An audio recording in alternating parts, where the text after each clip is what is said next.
My mom has a new boyfriend, and she insisted that I meet him. She assured me repeatedly that this time she is serious and is looking for a stepfather for me. I'll make a good impression on my potential stepfather. I dressed in a formal suit, put on light makeup, and arrived at the restaurant early. The waiter opened the private room door for me, and as I entered, I saw a man standing by the window. Judging by his back, he was tall, probably over 188 centimeters, wearing a well-fitted suit, with broad shoulders and a slim waist. His physique was excellent. Not bad. Over the years, my mom has always had two criteria for choosing men: physique and looks. Mr. Jiang? The man turned around. John! Stunned in disbelief. My mom's recent boyfriends have been getting younger, but the youngest before this was still older than me. Yet, this man in front of me was only 24, a second-year graduate student, and most importantly, he was my student. Alice? Equally surprised, then awkward. Still so young and already wanting to be my stepfather? John, I feel like you've been a bit restless lately. I read your paper on the legal and economic analysis of the functions of property exchanges. It was too superficial, like you just gathered some information online and pieced together an article. You need to revise it thoroughly and make sure to include your own insights. Come to my office next week. Before she could finish, a man walked in briskly, wearing a hoodie and tight pants, with his hair shaved almost bald on the sides and tied in a small ponytail at the back. He didn't look very old, but his outfit and especially his hairstyle made me, as a teacher, a bit uncomfortable. If he walked around campus like this, the dean would definitely drag him to get a haircut. You must be Anna here so early.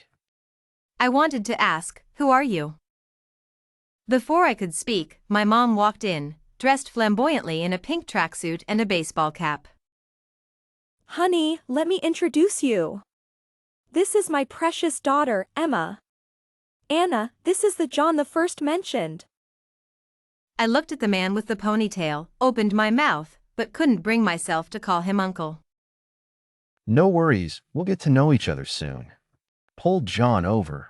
This is my brother, John. Come on, John, say hello to your sister. Sister. You called the wrong person. Sister. Oh my. My status just dropped so fast. After the introductions, the four of us sat at the table.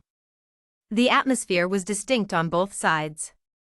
My mom and the man with the ponytail were dressed like trendy people, while John and I were in formal suits, looking like we were going for a job interview. How old is your brother? 42. And your mom? 48.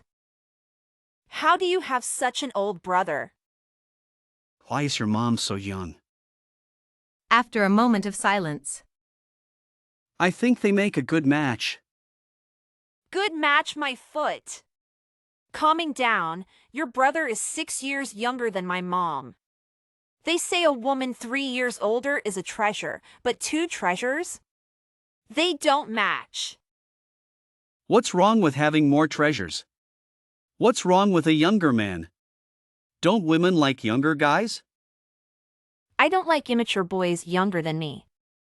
I prefer older men. Immaturity isn't just about age. My brother is 42, a younger man to your mom, but definitely an older man to you. Would you want him? I had an epiphany, my eyes gleaming with mischief. I grabbed his arm. Are you suggesting I steal my mom's boyfriend and break them up? No, that's not what I meant. My brother is really not suitable for you. He didn't even finish high school because he hated the teachers. Seeing my dejected look, he poured me a cup of tea, comforting me. Anna, calm down. Look on the bright side, at least someone will take care of your mom in the future. John, is this how you talk to your teacher? Calling me Anna? We're about to become family. Calling you Alice feels too distant. Who's becoming family with you? Thinking of a serious issue, don't you dare spread rumors at school tomorrow. What about my paper? I'll revise it for you. A few days later, Anna's mom asked her to help choose a wedding dress. I didn't want to go, but considering her peculiar teenage-like taste, I gritted my teeth and went. After all, she's my mom. What if she ended up wearing a Lolita-style wedding dress at the ceremony? After work, Anna arrived at the Love for Life bridal shop. Anna, you're finally here. Your mom has been overwhelmed with choices and has been waiting for your advice. Hello, Robert. Then Anna saw John behind Tom, and her fists clenched instantly. Why are you here for your brother's wedding? My brother asked me to be his best man. He dragged me here to choose a suit. The fitting room door opened, and Anna's mom and Tom made a grand entrance. So beautiful. It's like Belle and the Beast stepped out of a fairy tale. What Belle and Beast? Beauty and the Beast. Wisely shut his mouth. We want our wedding to be unique, so we've decided to have different themed segments, one of which is Beauty and the Beast. Darling, you're so creative. This will be an unforgettable wedding. They exchanged a loving glance, saying everything without words. John and Anna exchanged looks, wondering how to tactfully suggest a change. John, go try on a suit. I think the light blue one with gold embroidery would look great and match mine. Seeing John's resigned expression, Anna almost burst out laughing, but then her mom turned to her. Anna, you should pick a dress too. I want you to be my bridesmaid. How about that orange court dress? It has a great waistline, and you'll look beautiful in it. Mom, I'm not suitable to be your bridesmaid. Your friends Grace and Lily have been your best friends for over 20 years. They must be eager to be your bridesmaids. Grace's double eyelid surgery hasn't healed yet, and she wears sunglasses all the time. Lily has gained so much weight she can't fit into a dress. Besides, I want you by my side to witness my happiest moment. Yes, Anna being the bridesmaid is perfect, and she matches well with John as the best man. I think my brother and sister-in-law are right. John, you're so sweet. Go try on the suit and see how it looks.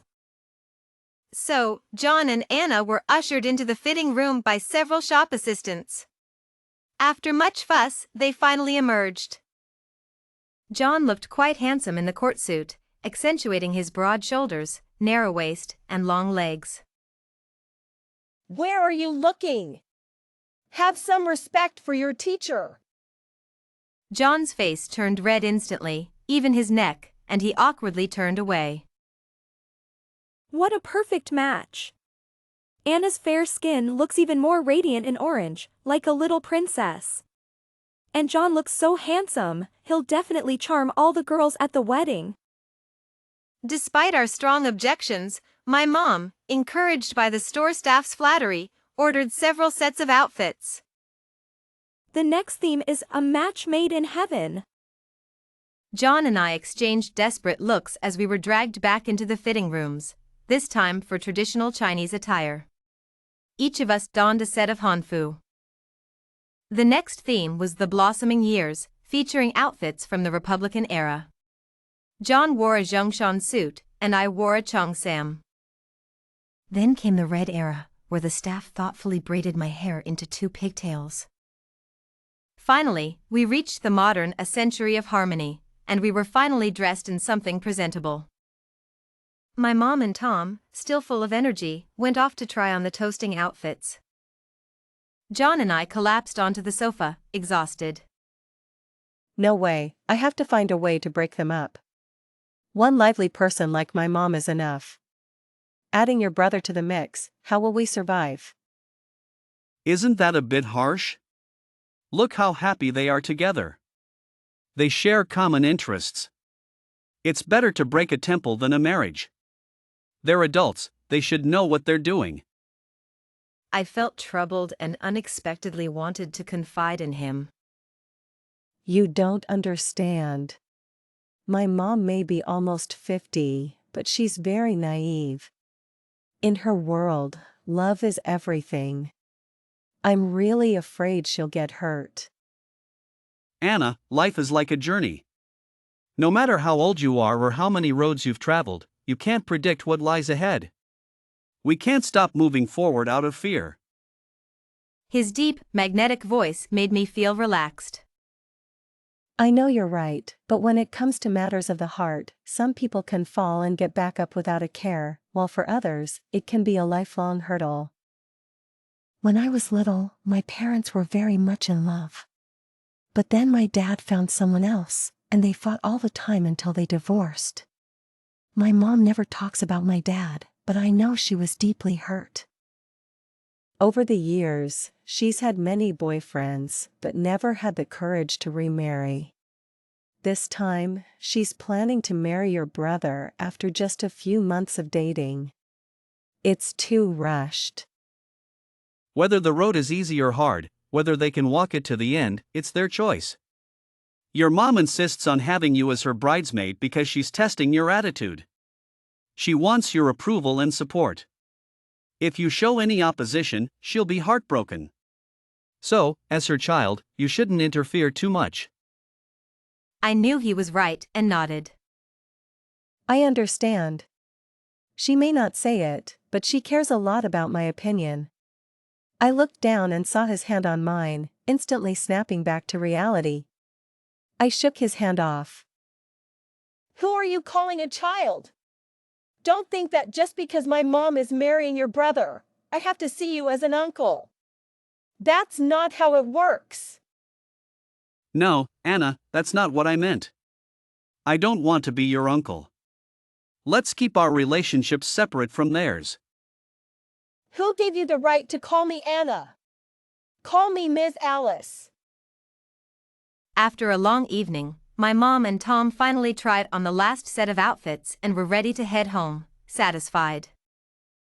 John, make sure Anna gets home safely.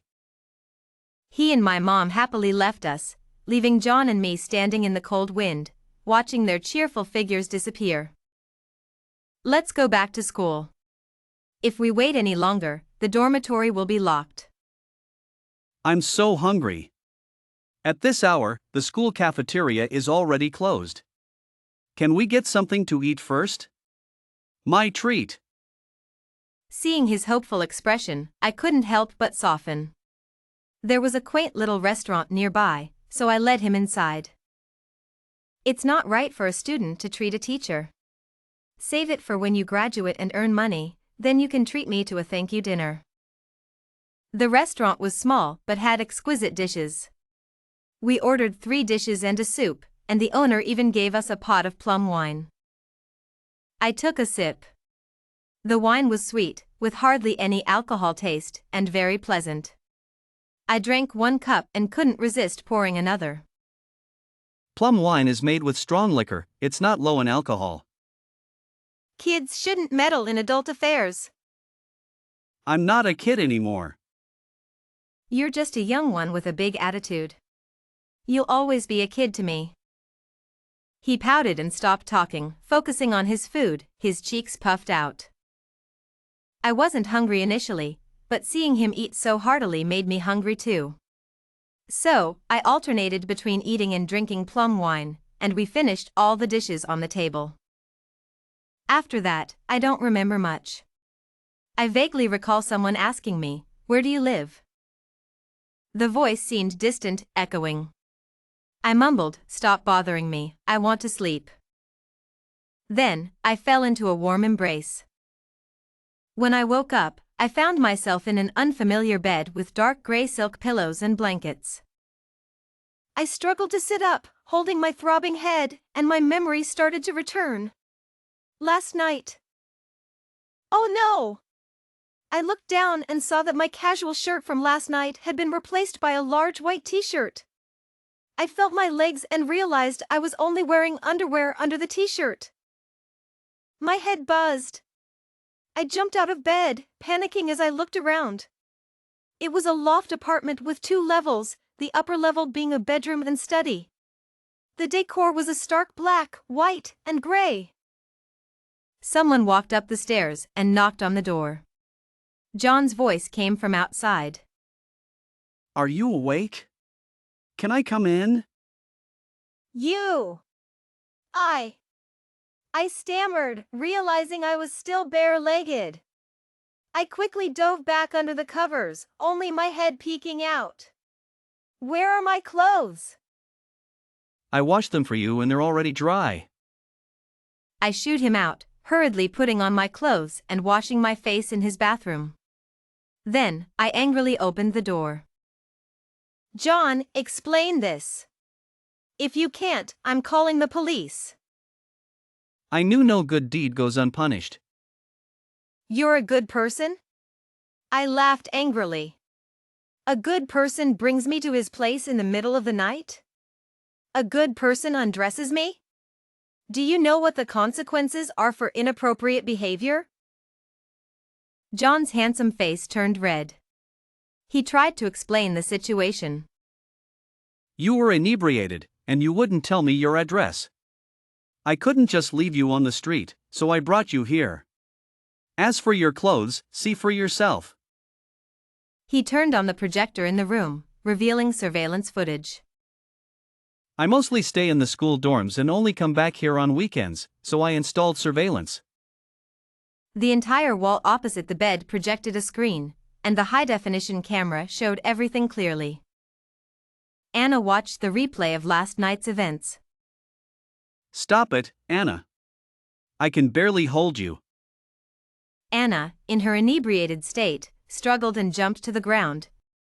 John turned off the projector. At that moment, I wished the ground would swallow me whole. It turned out I had undressed myself, and he had been thoroughly touched by me. I had said so many embarrassing things. How humiliating. And I'm supposed to be a teacher? Does this count as teacher-student harassment? I really didn't do anything. Anna, I like you, but I'm not the kind of person who takes advantage of others. He pulled my hands away from my face. Don't be embarrassed. You don't know how adorable you were last night. I almost. He was so close that his breath tickled my ear, making my face turn even redder. But I'm your teacher. Shoo. You won't always be my teacher. I'll graduate in 4 months. Just 4 months. You'll wait for me, won't you? His voice was full of temptation. Still reeling from the shock of the video, I was in a daze and stupidly nodded. He chuckled softly, his lips brushing my ear, sending shivers down my spine. Good girl, Anna. He cupped my face and leaned in to kiss me. The world spun, and I closed my eyes to meet his kiss. Stop! No! A sliver of clarity snapped me back to reality. I opened my eyes and pushed him away. Nice try, kid. I've lived for 28 years, I'm not falling for this. Anna. He stepped forward. Don't come any closer. I pointed at his forehead. Forget the teacher-student relationship. You're still my mom's brother-in-law. Do you think your brother would approve of you confessing to me? My brother is my brother, and I am me. Our relationship has nothing to do with him. How can it not matter to my stepfather? This is a matter of ethics and propriety. We live in a society that values these things. If this gets out, people will talk. He fell silent, looking a bit dejected, then resolute. There will be a way, Anna. Believe me, titles and relationships shouldn't stand in our way. If we truly love each other, we can overcome any obstacle. His determined expression, as if he would fight the world for me, was hard to resist. I almost fell for it, but luckily, I had a shred of sanity left. Wait, John, wake up. Did I agree to this? Who said we're in love?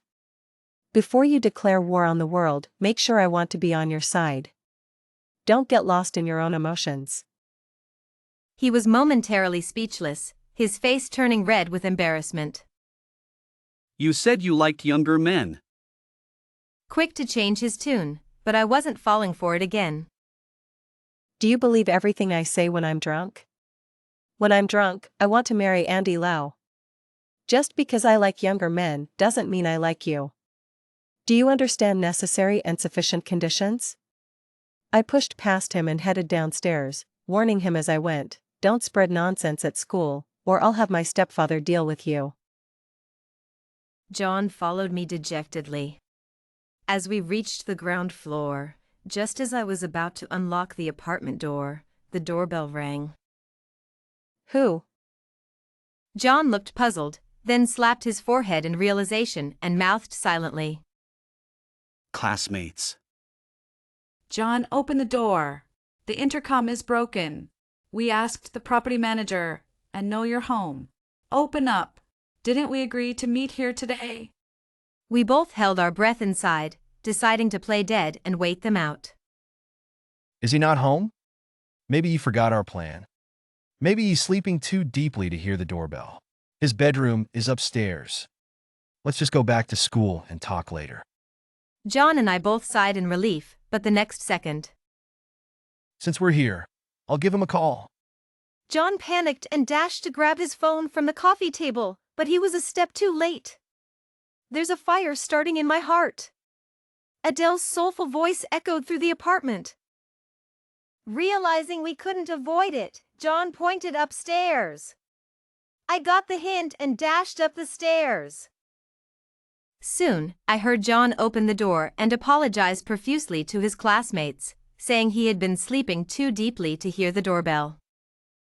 They chatted and laughed as they entered. Every minute upstairs felt like torture, and I didn't dare make a sound. I hid behind the curtains, peeking through the window. To my horror, I saw that the people downstairs were my students. If they saw me, it would be a social disaster. Why don't you go back to school? We can talk there. Nah, let's relax. It's the weekend. How about we go out to eat? Let's just order takeout. After several rounds of back and forth, John was at his wit's end but couldn't openly ask them to leave. Let's watch TV! John, I remember you have a projector upstairs. I'll go get it. He started to head upstairs, but John grabbed him and threw him onto the sofa. Why watch TV? Let's just chat. John, be honest. Is someone hiding upstairs? Everyone turned to look at John, and my heart leaped into my throat. The bed's not made, and the room's a mess. I don't want you to see it. We shared a dorm for so long. What haven't we seen?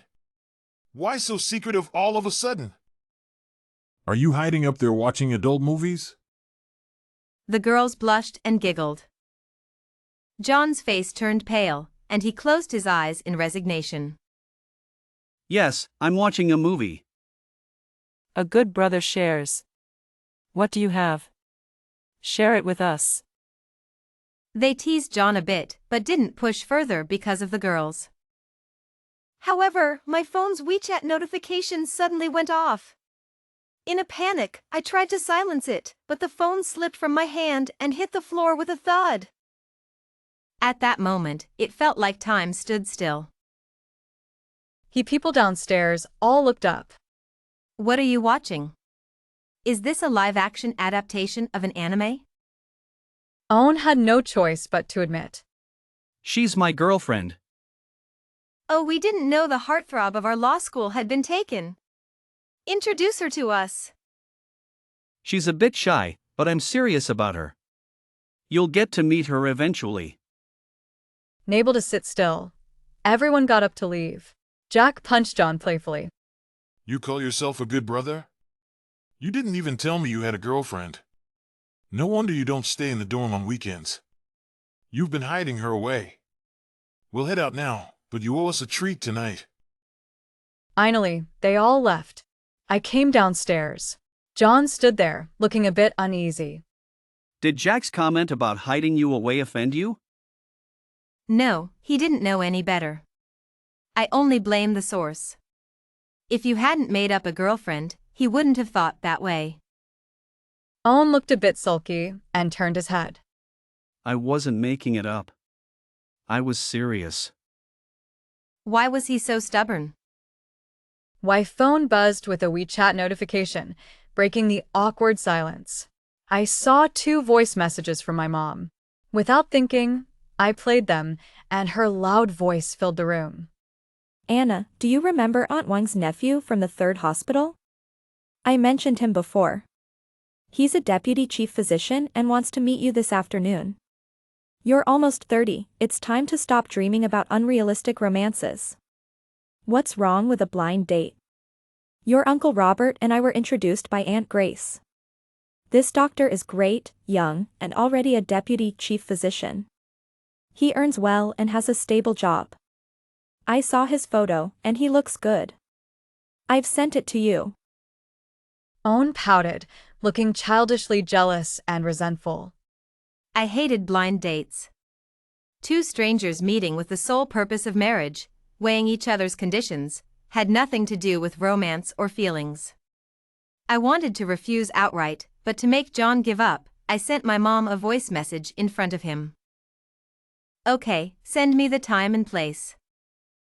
When I opened the door, John didn't stop me. He just stood there with his head down and I could only see the top of his head. I suddenly felt a mix of emotions I couldn't describe. It wasn't until stepped outside into the sunlight that realized I'd felt a pang of sympathy seeing him so dejected. The realization startled me. At 4:30 p.m., Anna arrived punctually at the cafe in the Four Seasons Hotel, wearing the light pink dress and cream-colored high heels her mom had picked out for her. She usually wore casual clothes, so this ladylike outfit made her feel awkward walking. In the cafe, they confirmed each other's identities through WeChat. Mr. Carter, nice to meet you. Would you like something to drink, Ms. Sophia? To be honest, the doctor looked decent, though he seemed older than the 33 years her mom had mentioned. He was polite and attentive, which made her warm up to him a bit. But once he sat down, his words left her stunned. He began by listing his credentials. I have a combined bachelor's and master's degree from a prestigious medical university, a renowned associate chief physician at a top-tier hospital, numerous academic papers published in medical journals, and a long line of patients waiting to see me every day. In short, he had taken time out of his busy schedule, leaving behind hundreds of patients, just to go on this date. As a medical professional, I am rigorous and efficient. I hope we can skip the preliminary steps and get straight to the point. I'm sorry, but you might have misunderstood. I'm not thinking about marriage yet. A marriage should be based on mutual understanding and shared values. You can't prescribe the right treatment without a proper diagnosis. Using the wrong treatment on the wrong person not only wastes time but could also be harmful. Don't you agree? He clearly didn't expect her rejection and spread his hands. I'm not in a hurry, I just speak plainly. I have a good first impression of you. We can go on a few dates to get to know each other better. Disappointed by this date, Sophia called the waiter to pay for her coffee. Sensing her indifference, the doctor became somewhat irritated and sneered. Since you're in a hurry to leave, let's stay in touch through WeChat. I have another date lined up, so I can't see you home. But I'll cover the coffee bill, it's a man's responsibility. Sophia was about to retort when a man's voice beside her interrupted. I've already paid for this table's coffee.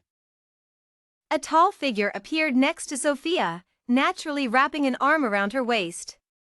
Then she saw John, young and handsome, with a smile brighter than the sun. This kid was so good-looking that everyone in the cafe turned to look. Sophia struggled a bit, but he held her tighter. Before she could react, John grabbed her phone, unlocked it with her thumb, and swiftly deleted the doctor's contact from her WeChat. His actions were smooth and efficient. I'm her boyfriend. Her mom disapproves of me, so she forced her to go on this date. Sorry for wasting your time. I'll cover the coffee as an apology. You have other dates lined up, so take your time. Goodbye. With that, John led Sophia out of the cafe, leaving the stunned doctor behind, embarrassed under the curious gazes of the other patrons. After leaving the Four Seasons Hotel, I was still puzzled and couldn't help but ask John. How did you know I was here? He glanced at me without speaking, and I immediately realized I had asked a silly question. I snorted. Did you even use your own brother? He held on to my hand, his expression forlorn and pitiful, like a child about to lose everything. Please don't go on any more blind dates. Don't dress up so beautifully for them. I'm about to graduate. My heart ached again, a dull pain spreading through it. I took a deep breath and spoke words that were sharper than knives. Do you know what you're doing? I'm 28 years old. I need a stable, healthy relationship, someone I can proudly introduce to everyone, not someone who has to hide me upstairs, afraid to tell others about my existence. Even if I were to date a younger man, it definitely wouldn't be you. My stepfather can't also be my brother-in-law, and my mother can't be both your sister-in-law and your mother-in-law. After saying this, I didn't dare look at his expression and quickly walked away. I knew I had hurt him deeply this time. The cold wind blew, and my heart ached as if it were being squeezed by a giant hand. Only at this moment did I realize that he wasn't the only one with feelings. I had also fallen for him. In the days that followed, John didn't bother me again. Graduates had already stopped attending classes and had started their internships. I only saw him twice at his advisor's office, and he didn't speak to me. He seemed thinner and more mature. I was also extremely busy these days, working on my academic title evaluation, spending most of my time writing papers and preparing academic reports. One of the requirements for the promotion from assistant lecturer to lecturer was to publish articles in professional journals both domestically and internationally. One day, while researching in the library, I overheard two girls talking softly behind me. The name John caught my attention, and I couldn't help but slow down my page turning to listen. Did you know?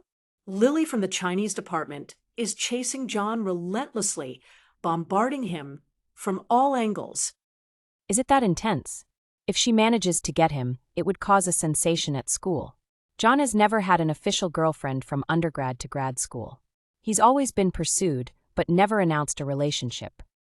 Who wouldn't want to chase the campus heartthrob? If there weren't so many competitors, I'd want to try too, but I think Lily has a chance this time. John's about to graduate, and he might want to leave a mark on his campus life. The two girls walked away, laughing, but I suddenly lost interest in my research. The book in my hands felt unbearably heavy. As I walked out of the library and down the tree-lined path, I saw two people approaching. The guy was handsome and sunny, the girl cute and charming. Once again, I couldn't help but marvel at Murphy's Law. The guy was John, and the girl clinging to his arm must be Lily. It was too late to avoid them, which would only make me look guilty. I could only walk forward with my head held high, occasionally glancing at my phone to appear calm and composed. Miss Alice.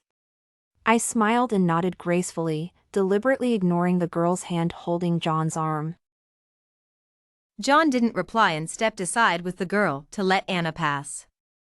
As she walked by, a gust of wind lifted her scarf, sending it flying over her head. She awkwardly reached up to grab it, but a hand shot out from the side, catching the scarf and handing it to her. Thank you. Her voice was hoarse, and as she took the scarf, her fingers brushed against his, sending a tiny jolt straight to her heart. John, it's my birthday next month. Will you go to the flower market with me? I want to buy a plant as a gift for myself. Sure. You mean sure? You're agreeing to go to the flower market with me, to spend my birthday with me? Anna couldn't listen any longer and hurried away, leaving the couple behind. Anna told herself this was normal. John should be dating girls his age, and she should find a mature man to develop a relationship with.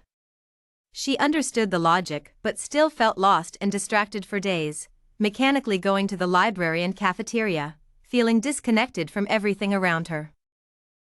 That weekend, Anna was lounging at home when her mom called, insisting she dress up for the engagement party.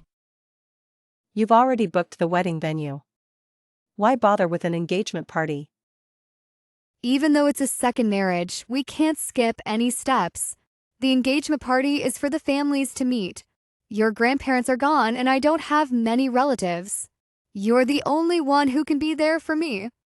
Despite her reluctance, Anna got up for her mom's sake. To avoid recognition, she wore non-prescription glasses even though she didn't need them. At the hotel, John's family had already arrived. Anna spotted John and quickly looked away after a vague greeting. This is my daughter, Sophia. Sophia, say hello to your grandparents. Anna hesitated. Grand. Ms. Alice, have some tea first. Her enthusiasm deflated like a punctured balloon. No wonder you looked familiar when you walked in. You're Ms. Alice. So much for her disguise. She was recognized anyway. Anna remembered her early days at work, when she was young and headstrong. She once called John's father to complain about him skipping classes and not doing his homework. The old man came to school, scolded John in front of her, and they both wrote a letter of apology. Thinking about her past assertiveness made her face burn. She never expected such poetic justice, demoting her from teacher to a junior family member. Thankfully, this interruption diverted the conversation away from the grandparents. As the only grandchild present, I focused all my attention on eating, fully embracing the spirit of a food lover. When I was on my third piece of roast goose, a glass of lemon water was handed to me. Startled, I looked around, but everyone else was engrossed in lively conversation, not paying attention to us. Why are you so nervous? Isn't it normal for students to get close to their teachers? I was at a loss for words and could only take a sip of the lemon water. We have nothing going on. I nearly spat out the water, coughing a few times before regaining my composure. John, are you joking? What does you buying flowers for Lily's birthday have to do with me? How did you know I was talking about Lily? I was speechless again, feeling as if my deepest, darkest secret had been exposed. My face turned red.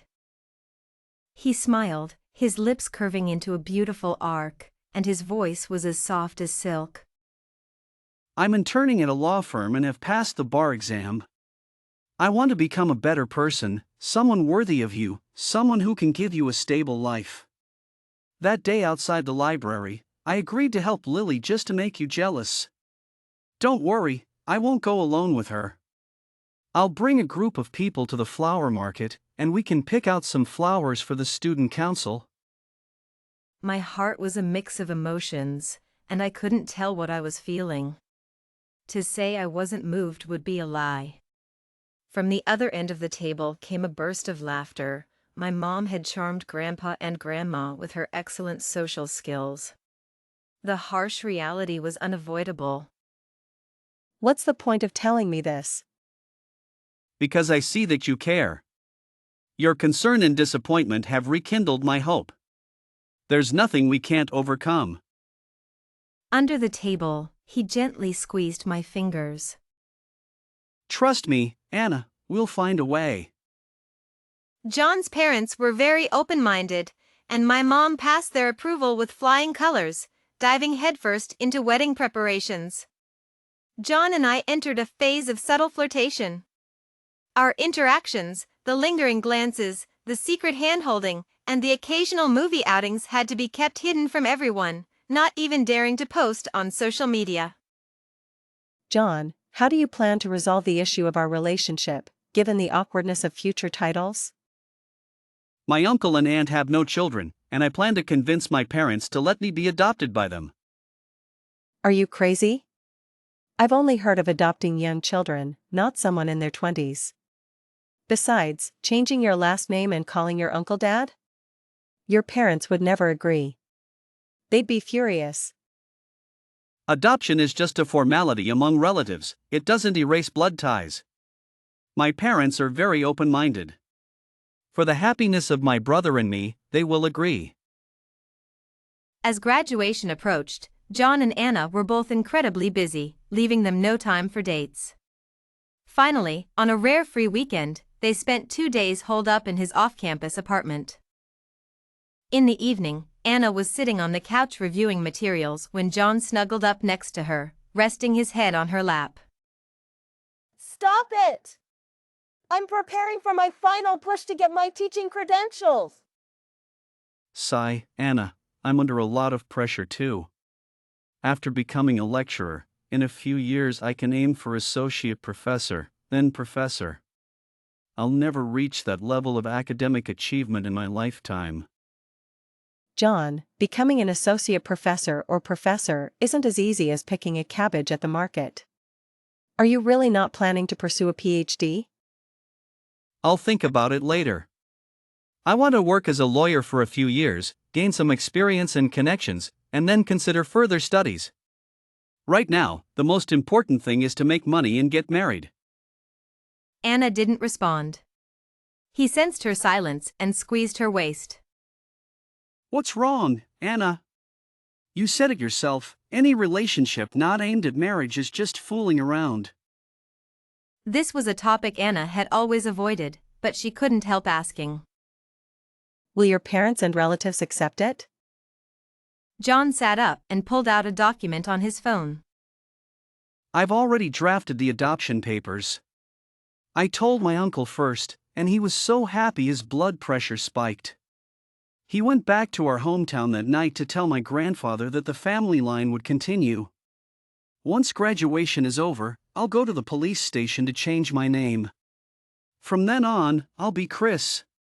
After my brother and your mom's wedding, I'll talk to my parents. It sounds awful, like fracture. A perfectly good son becomes a nephew. Your parents will hate me. A marriage without the blessing of family is hard to be happy. Anna, don't overthink it. At least we've taken the first step. Everything is moving in a positive direction. Anna felt a soft wave of emotion. This young man was carving a path for their future with his determination. It might be thorny and unblessed, but at least they had a chance to be together. Don't tell your brother and my mom yet. Their wedding is soon, let's not spoil their happiness. Of course, one couple at a time. Let's not dwell on unhappy things. Come on, let's watch a movie. There's a new suspense film with great reviews. No, my back hurts. Anna stayed on the couch, refusing to move. John picked her up and placed her on his lap. Where does it hurt? Let me massage it. Get lost. I know you have no good intentions. As they were teasing each other, Anna's phone rang.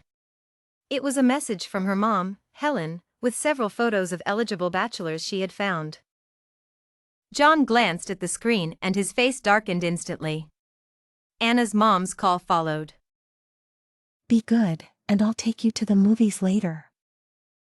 Then Anna answered the call. John huffed and turned away. No, my back hurts. Anna, who's with you? Mom, no one. I'm just watching TV. Anna's mom didn't press further.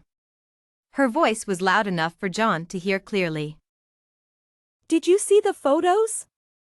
The one with glasses is a department head at customs, the tall one is a tax officer, and the one with a bit of a bald spot, don't let the hair fool you, he's a high-ranking executive at XX Group. Seeing John's face grow darker, Anna quickly interrupted her. Mom, I'm busy with my credentials right now. I don't have time for blind dates. A career-focused girl, I like that. I'll keep these guys on hold for you. Once you're done with your credentials, we can arrange something. Anna didn't dare continue this topic and asked her mom. What are you up to? Weren't you supposed to pick out wedding rings with Robert today? Don't mention it. He got a call saying his aunt was in the hospital and rushed off. John looked tense. Anna quickly sat up. Mom, you should go home. Once Robert is done, he can take you to pick out the rings. Anna hung up and John immediately called his brother, Tom. No answer. He then called his aunt, and after a brief conversation, he relaxed. My aunt is fine at home. Your mom must have misunderstood. Good. Let's go watch a movie. No! Your mom has already lined up those sea turtles, sea lions, and sea elephants for you. Anna sat on his lap, cradled his head in her arms, and kissed the top of his head. I can't accept a bald guy. I prefer someone with thick hair like you. Then she kissed his eyes. I don't like small eyes either. I like your double eyelids and long lashes. Anna slipped her hand under his shirt, tracing from his collarbone to his well-defined chest and abs. I don't like skinny or fat guys either. I need someone with firm muscles like you. His Adam's apple bobbed, and he pulled her into his arms, his lips eagerly kissing her neck. Enough, I'm hungry. Let's eat first, then watch a movie. Fine, but we'll settle this later tonight. The two of us finally left and found a cozy Western restaurant for dinner. The window seat offered a broad view of the bustling street and the passing crowd outside. The dishes hadn't all arrived yet when I glanced out the window and froze. Pay the bill, let's go. The main course hasn't even arrived, and we haven't taken a bite. Ignoring him, I grabbed my backpack and rushed out. John had to settle the bill quickly and chase after me. I hid at the corner of the street, peeking out. John stood behind me. What are you looking at? You look like you're about to catch a thief. You were right. I'm catching my stepfather in the act. John followed my gaze and exclaimed. That's my brother. Is the woman next to him your aunt? She looks only in her 30s. Your family is really something. You and your brother are 18 years apart, and your dad and your aunt have such a big age gap too? Seeing the two enter a Japanese restaurant, I pulled John along. Let's follow them. There might be some misunderstanding. Your brother stood my mom up, lied about your aunt being in the hospital, and is now out flirting. With the wedding approaching, he's playing around. Whether it's a misunderstanding or not, let him explain to my mom. My job is to gather evidence of his infidelity. It's time for you to show your loyalty. Are you going to help me or not? Who catches their own brother cheating? If you can't, don't think of him as your brother. Then what should I think of him as?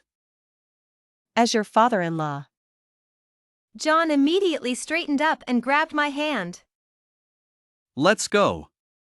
Scumbags deserve to be exposed.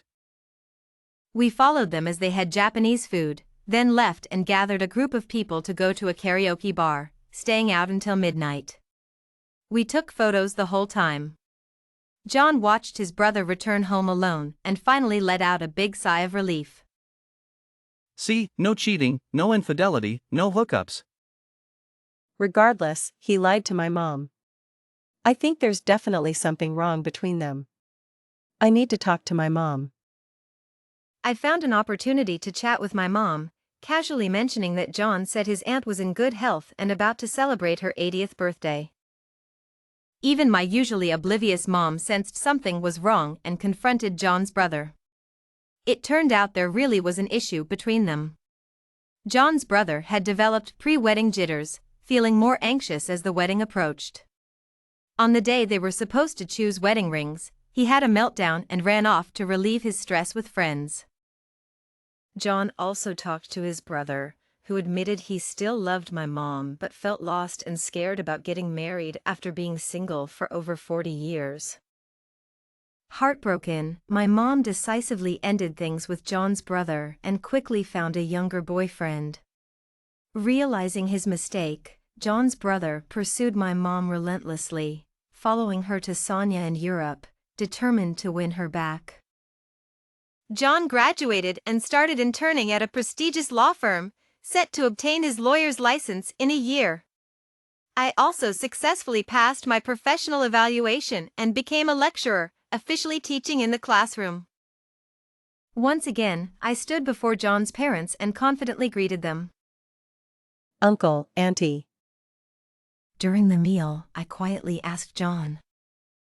We've taken the lead and established our position in your family. What if your brother and my mom get back together? John handed the drafted adoption papers to his brother in front of me. Don't worry, Anna. My uncle said adopting my brother is fine. If he manages to win your mom back, he can change his name to Chris. The end.